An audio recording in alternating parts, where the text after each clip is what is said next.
بسم الله الرحمن الرحيم. الحمد لله الذي أنزل على عبده الكتاب ولم يجعل له عوجا قيما لينذر بأسا شديدا من لدنه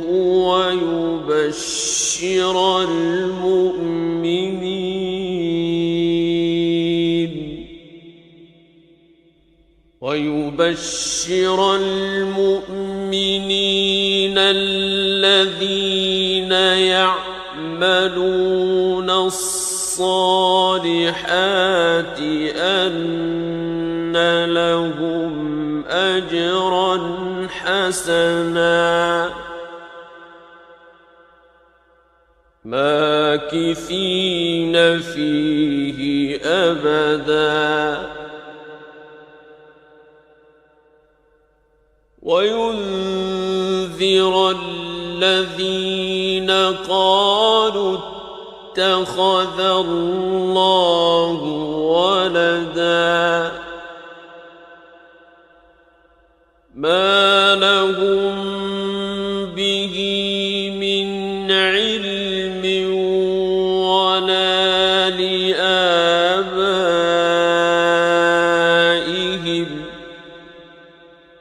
كبرت كلمة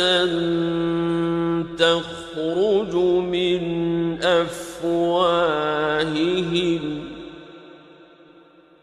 إن يقولون إلا كذبا فلعلك باخع نفسك على آثارهم إن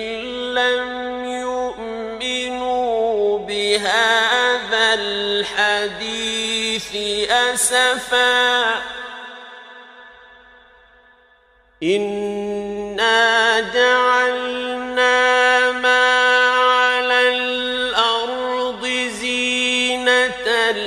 لها لنبلوهم أيهم أحسن عملا وإنا لجاعلون ما عليها صعيدا جرزا أم حسبت أن أصحاب الكهف والرقيم كانوا من آياتنا عجبا إذ أوى الفتية إلى الكهف فقالوا ربنا آتنا من لدنك رحمة وهيئ لنا من أمرنا رشدا فضربنا على آذانهم في الكهف سنين عددا ثم بعثناهم لنعلم أي الحزبين أحصى لما لبثوا أمدا نحن نقص عليك نبأهم بالحق إنهم فتية آمنوا بربهم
وإذ اعتزلتموهم وما يعبدون إلا الله فأووا إلى الكهف ينشر لكم ربكم من رحمته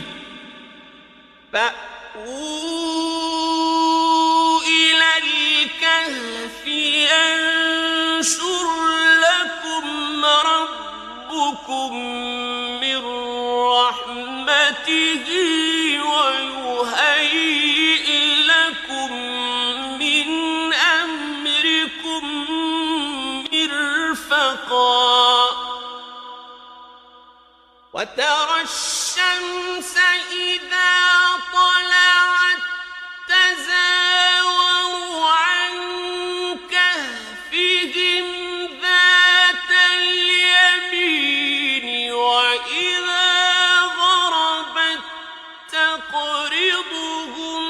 ذات الشمال وهم في فجوة منه ذلك من آيات الله من يهد الله فهو المهتد ومن يضلل فلن تجد له وليا مرشدا وتحسبهم أيقاظا وهم رقود ونقلبهم ذات اليمين وذات الشمال وكلبهم باسط ذراعيه بالوصيد لو اطلعت عليهم لوليت منهم فرارا ولملئت منهم رعبا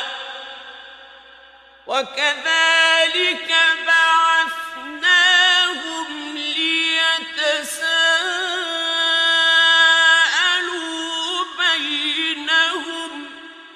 قال قائل منهم كم لبثتم قالوا لبثنا يوما أو بعض يوم قالوا ربكم أعلم بما لبثتم فابعثوا أحدكم بورقكم هذه إلى المدينة فلينظر أيها أزكى طعاما فلينظر أيها أزكى طعاما فليأتكم برزق منه وليتلطف ولا يشعرن بكم أحدا إنهم إن يظهروا عليكم يرجموكم أو يعيدوكم في ملتهم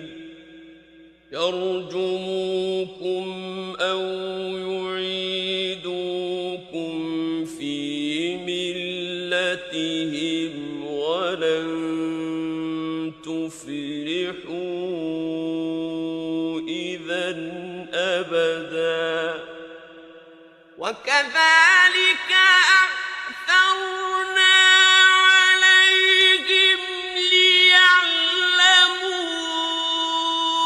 أن وعد الله حق وأن الساعة لا ريب فيها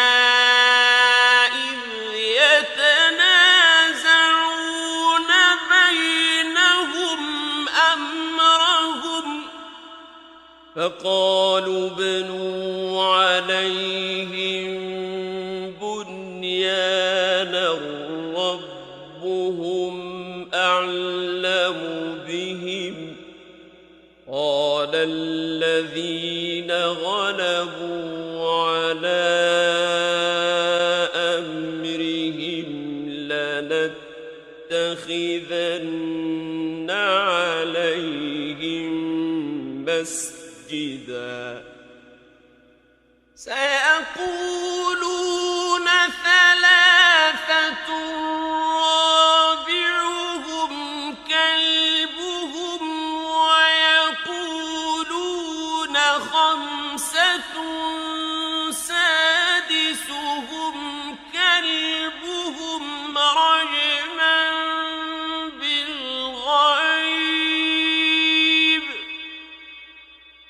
رجما بالغيب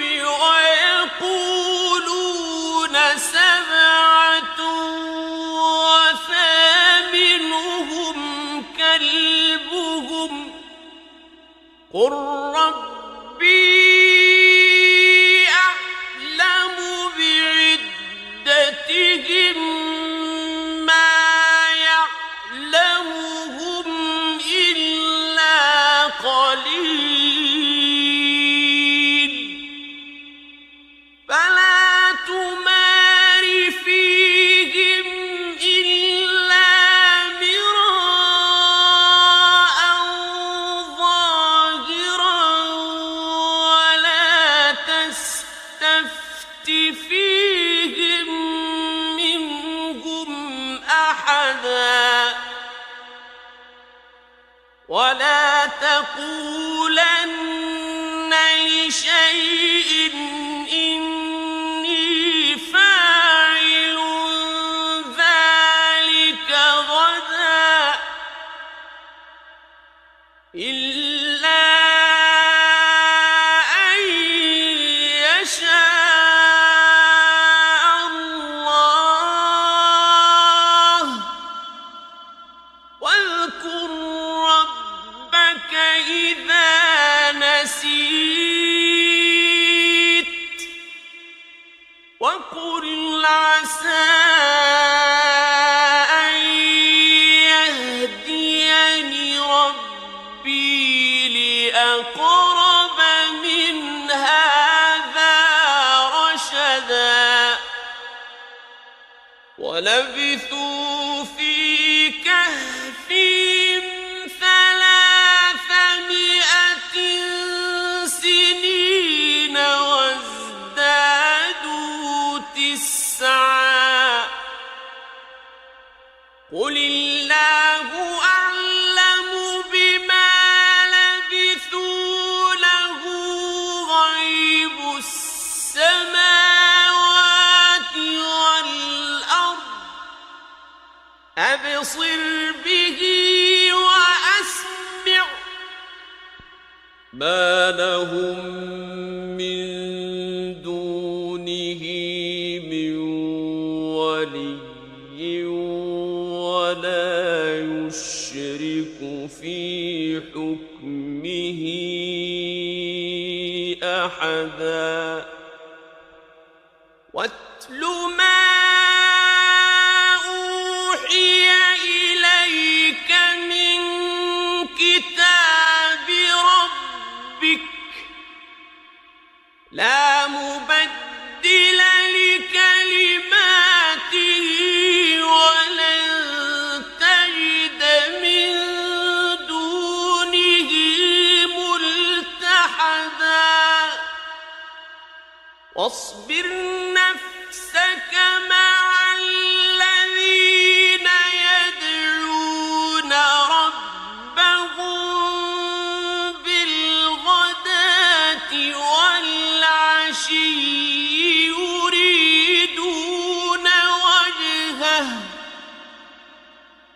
ولا تعد عيناك عنهم تريد زينة الحياة الدنيا ولا تطع من أغفلنا قلبه عن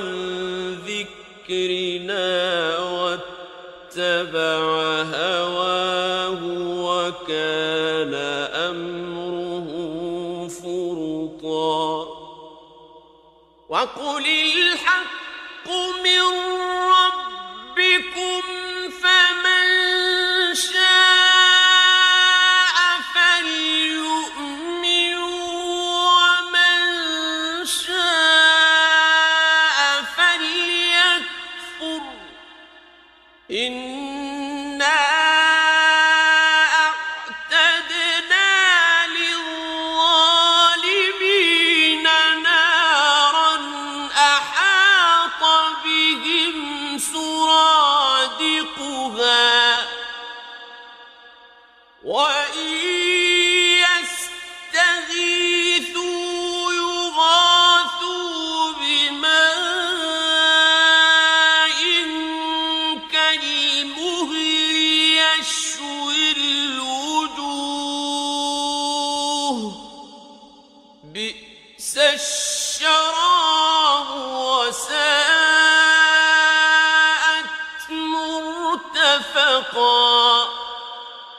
إن الذين آمنوا وعملوا الصالحات إنا لا نضيع أجر من أحسن عملا أولئك لهم جنات عدن تجري من تحتهم الأنهار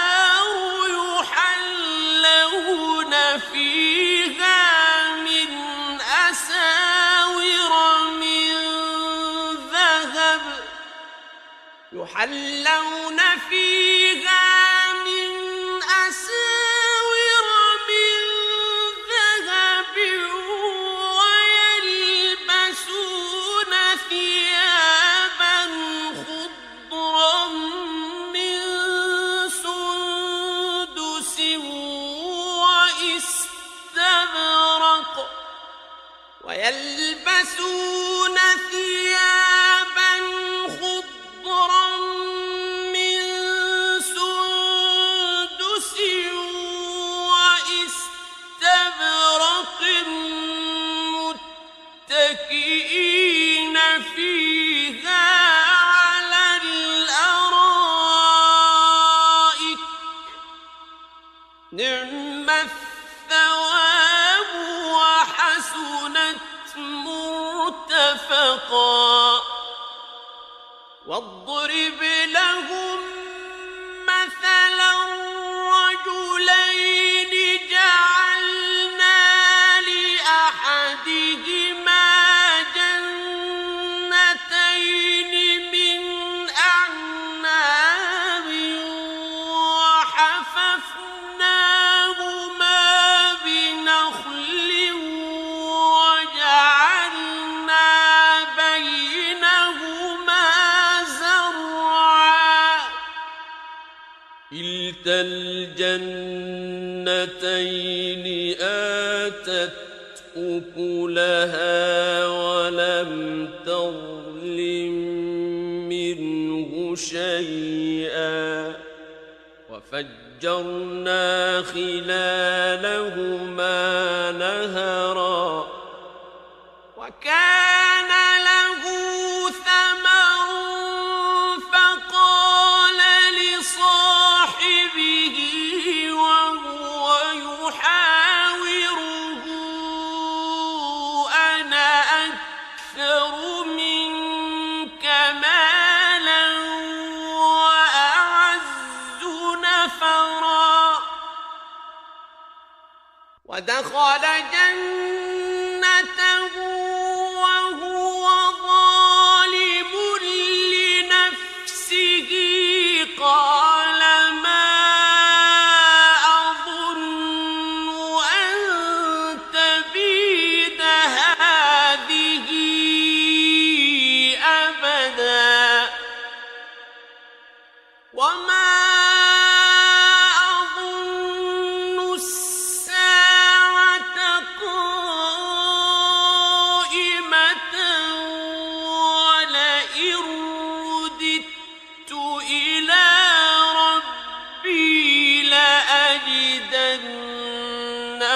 خيرا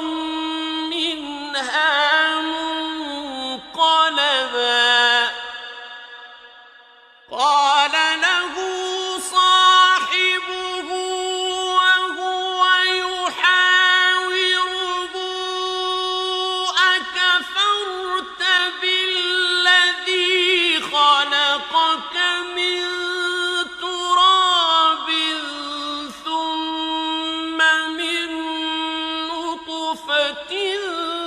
ثم سواك رجلا لكن هو الله ربي ولا أشرك بربي أحدا ولولا إذ دخلت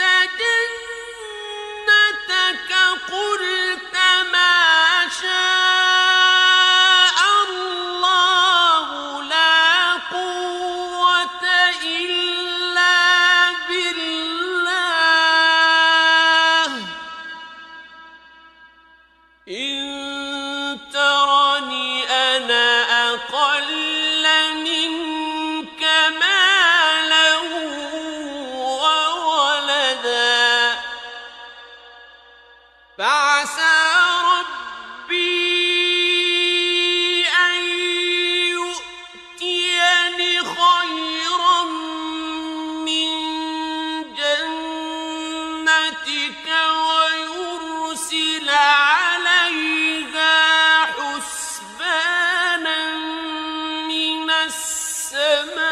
السماء فتصبح صعيدا زلقا أو يصبح ماؤها غورا فلن تستطيع له طلبا وأحيط بثمره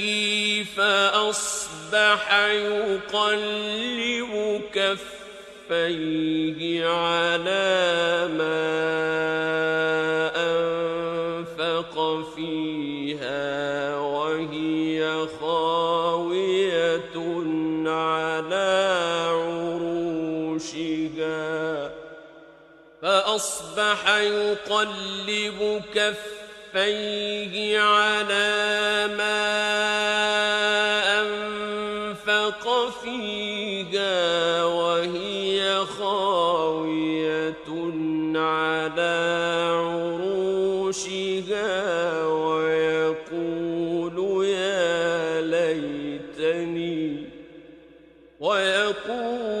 يا ليتني لم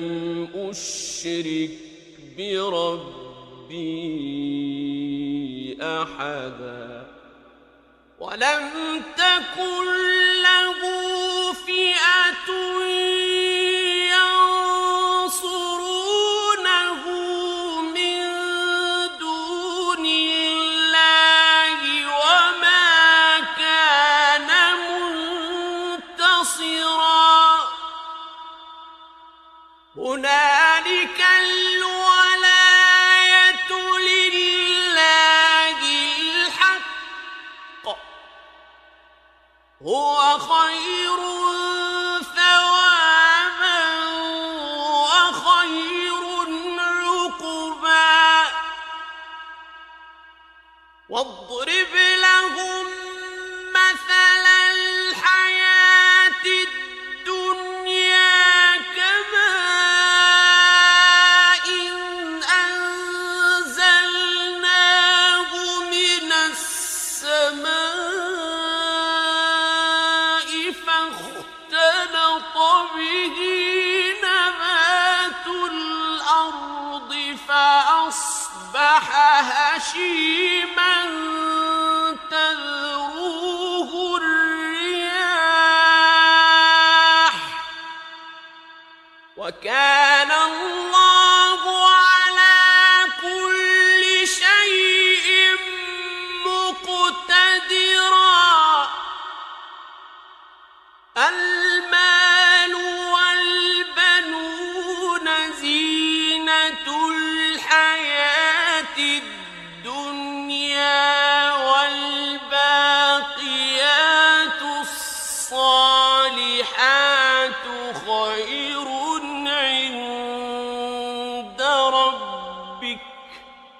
والباقيات الصالحات خير عند ربك ثوابا وخير أملا ويوم نسير الجبال وترى الأرض بارزة وحشرناهم فلم نغادر منهم أحدا وعرضوا على ربك صفا لقد جئتمونا كما خلقناكم أول مرة بل زعمتم أن لن نجعل لكم موعدا ووضع الكتاب فترى المجرمين مشفقين مما فيه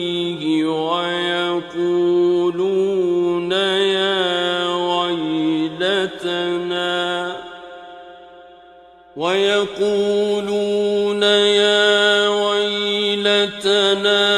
ما لهذا الكتاب لا يغادر صغيرة ولا كبيرة إلا أحصاها ووجدوا ما عملوا حاضرا ولا يظلم ربك أحدا وإذ قلنا للملائكة اسجدوا لآدم فسجدوا إلا إبليس كان من الجن ففسق عن أمر ربه أفتتخذونه وذريته أولياء من دوني وهم لكم عدو بئس للظالمين بدلا ما أشهدتهم خلق السماوات والأرض ولا خلق أنفسهم وما كنت متخذ المضلين عضدا ويوم يقول نادوا شركائي الذين زعمتم فدعوهم فلم يستجيبوا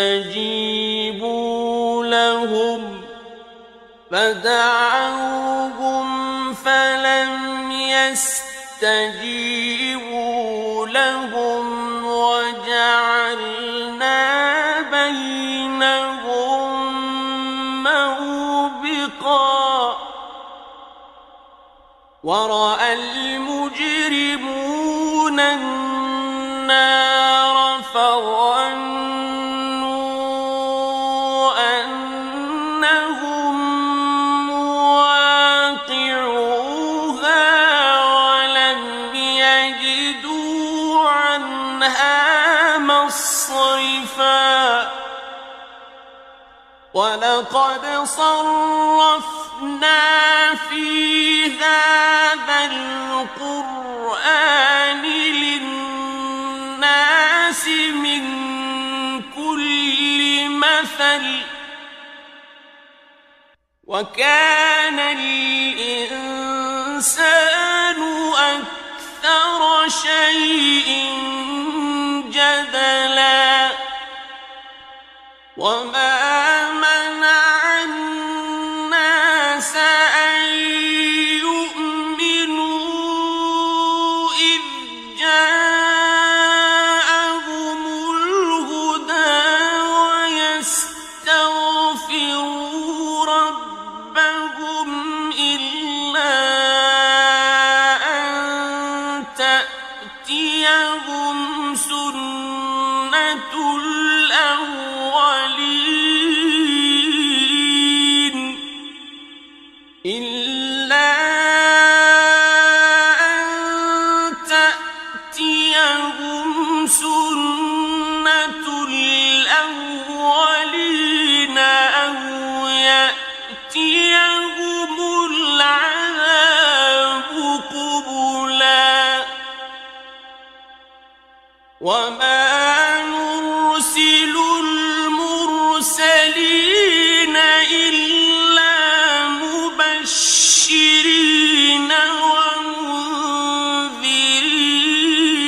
ومنذرين ويجادل الذين كفروا بالباطل ليدحضوا به الحق واتخذوا آياتي وما أنذروا هزوا ومن أظلم ممن ذكر بآيات ربه فأعرض عنها ونسي ما قدمت يداه إنا جعلنا على قلوبهم أكنة أن يفقهوه وفي آذانهم وقرا وإن تدعوهم إلى الهدى فلن يهتدوا إذا أبدا وربك الغفور ذو الرحمة لو يؤاخذهم بما كسبوا لعجل لهم العذاب بل لهم موعد لن يجدوا من دونه موئلا وتلك القرى أهلكناهم لما ظلموا وجعلنا لمهلكهم موعدا وإذ قال موسى لفتاه لا أبرح حتى أبلغ مجمع البحرين أو أمضي حقبا فلما بلغا مجمع بينهما نسيا حوتهما فاتخذ سبيله في البحر سربا فلما جاوزا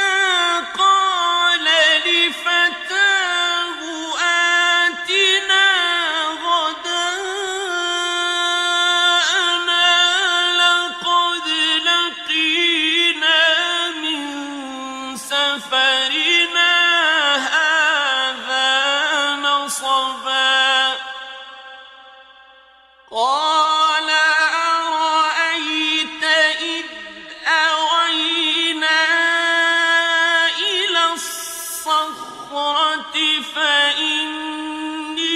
نسيت الحوت وما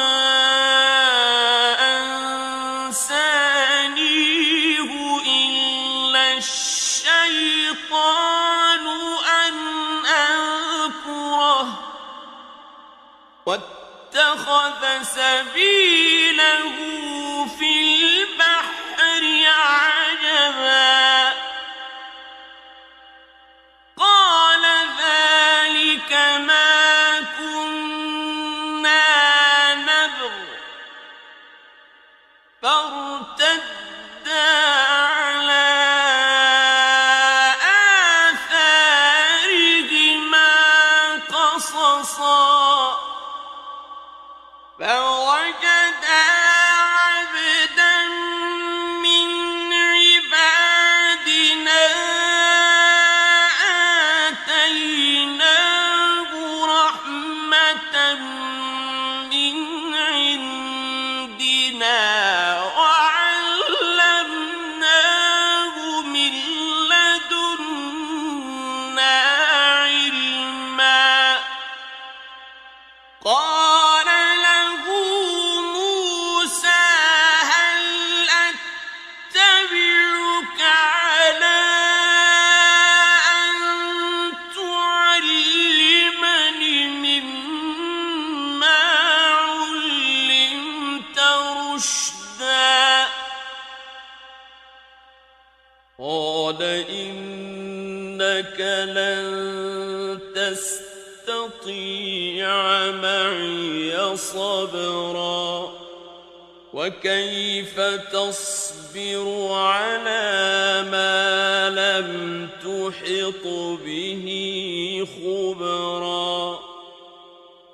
قال ستجدني إن شاء الله صابرا ولا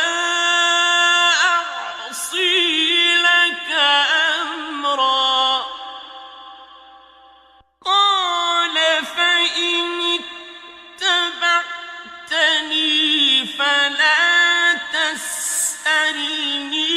عن شيء حتى أحدث لك منه ذكرا فانطلقا حتى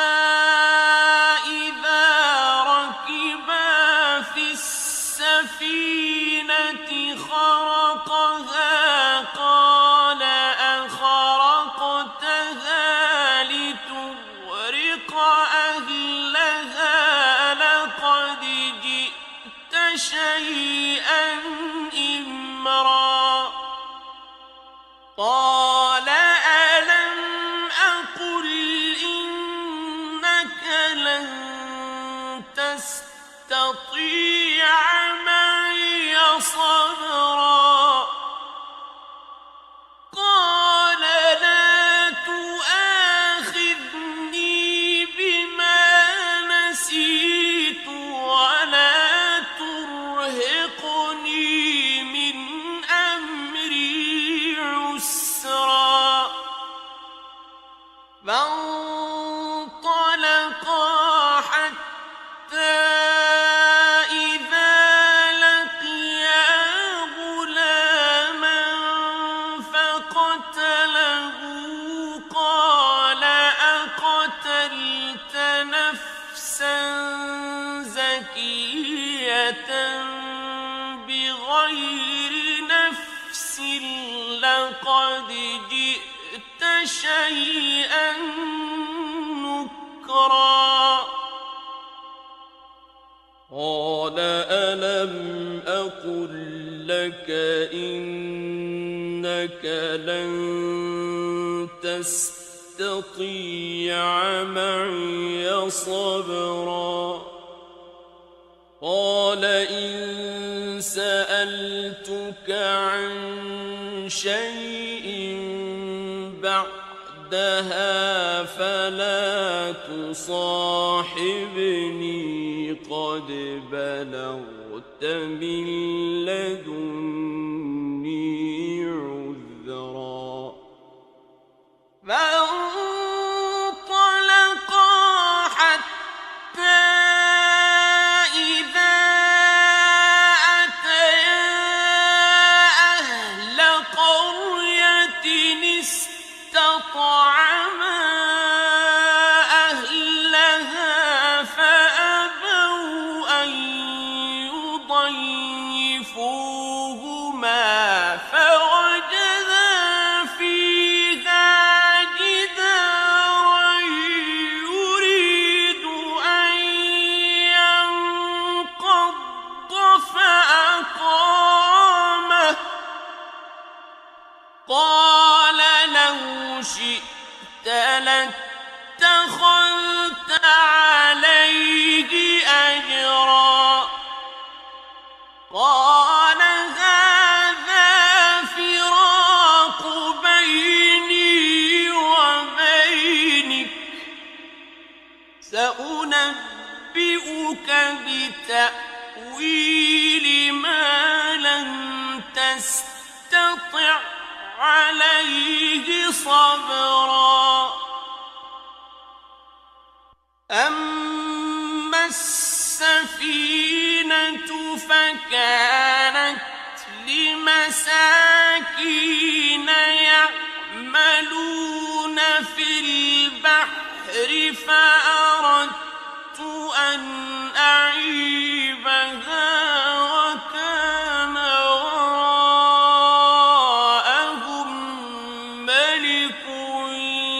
يأخذ كل سفينة غصبا وأما الغلام فكان أبواه مؤمنين فخشينا أن يرهقهما طغيانا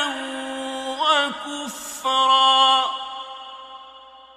فأردنا أن يبدلهما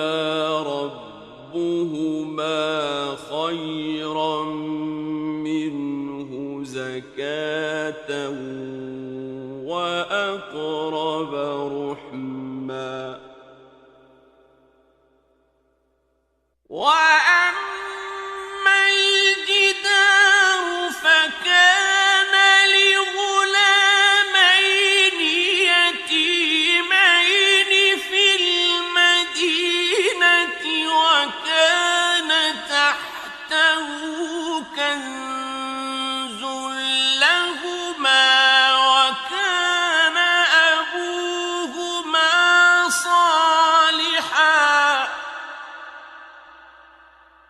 وكان أبوهما صالحا فأراد ربك أن يبلغا أشدهما ويستخرجا كنزهما رحمة من ربك وما فعلته عن أمري ذلك تأويل ما لم تسطع عليه صبرا ويسألونك عن ذي القرنين قل سأتلو عليكم منه ذكرا إنا مكنا له في الأرض وآتيناه من كل شيء سببا فأتبع سببا حتى إذا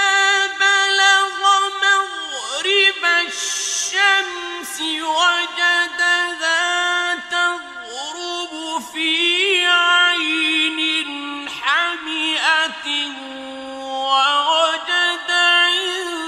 عندها قوما قلنا يا ذا القرنين إما أن تعذب وإما أن تتخذ فيهم حسنا قال أما من ظلم فسوف نعذبه ثم يرد إلى ربه فيعذبه عذابا نكرا وأما من آمن وعمل صالحا فله جزاء الحسنى وسنقول له من أمرنا يسرا ثم أتبع سببا حتى إذا بلغ مطلع الشمس وجدها تطلع على قوم لم نجعل لهم من دونها سترا كذلك وقد أحطنا بما لديه خبرا ثم أتبع سببا حتى إذا بلغ بين السدين وجد من دونهما قوما لا يكادون يفقهون قولا قالوا يا ذا القرنين إن يأجوج ومأجوج مفسدون في الأرض فهل نجعل لك خرجا على أن تجعل بيننا وبينهم سدا قال ما مكني فيه ربي خير فأعينوني بقوة أجعل بينكم وبينهم ردما آتوني زبر الحديد حتى إذا ساوى بين الصدفين قال انفخوا حتى إذا ساوى بين الصدفين قال انفخوا حتى إذا جعله نارا قال آتوني أفرغ عليه قطرا فما استطاعوا أن يظهروه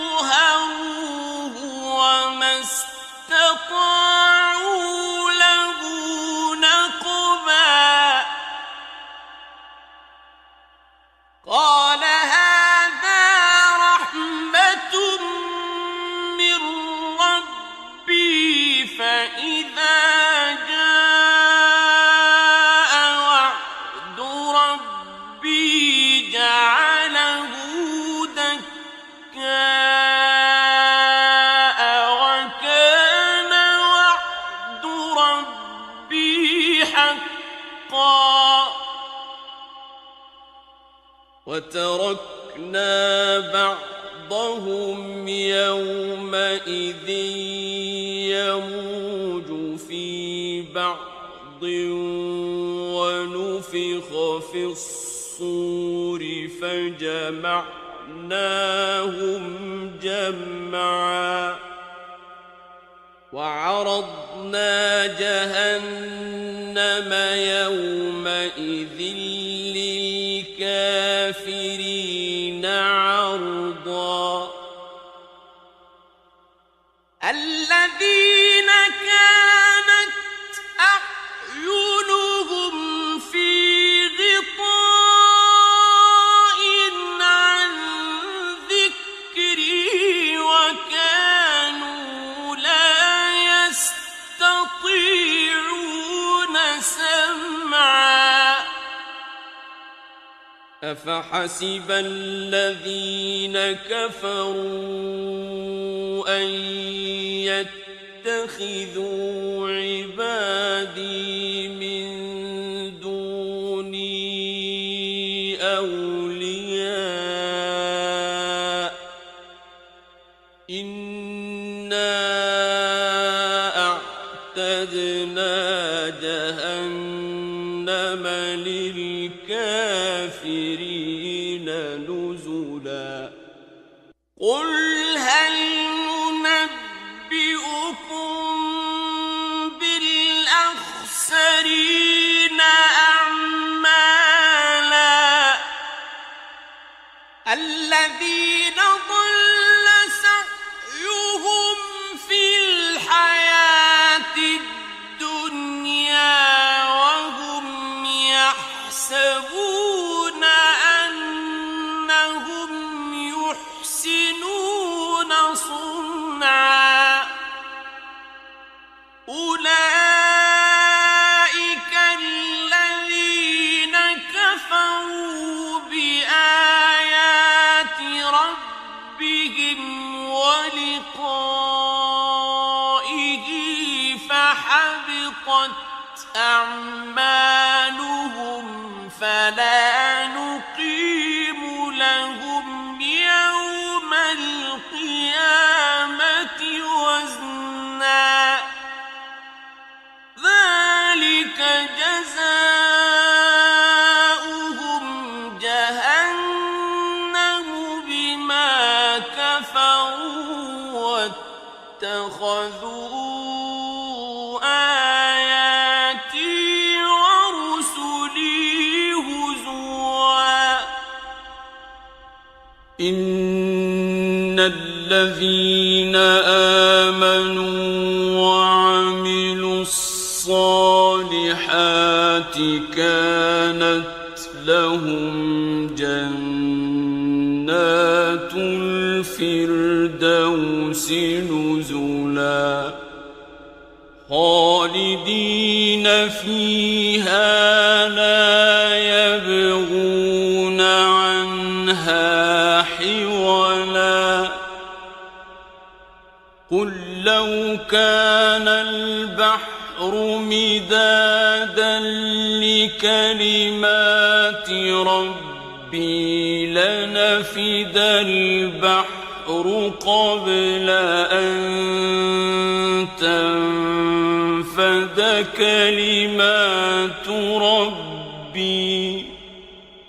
لنفد البحر قبل أن تنفد كلمات ربي ولو جئنا بمثله مددا قل إنما أنا بشر مثلكم يوحى إلي أنما إلهكم إله واحد فمن كان يرجو لقاء ربه فليعمل عملا صالحا يشرك بعبادة ربه أحدا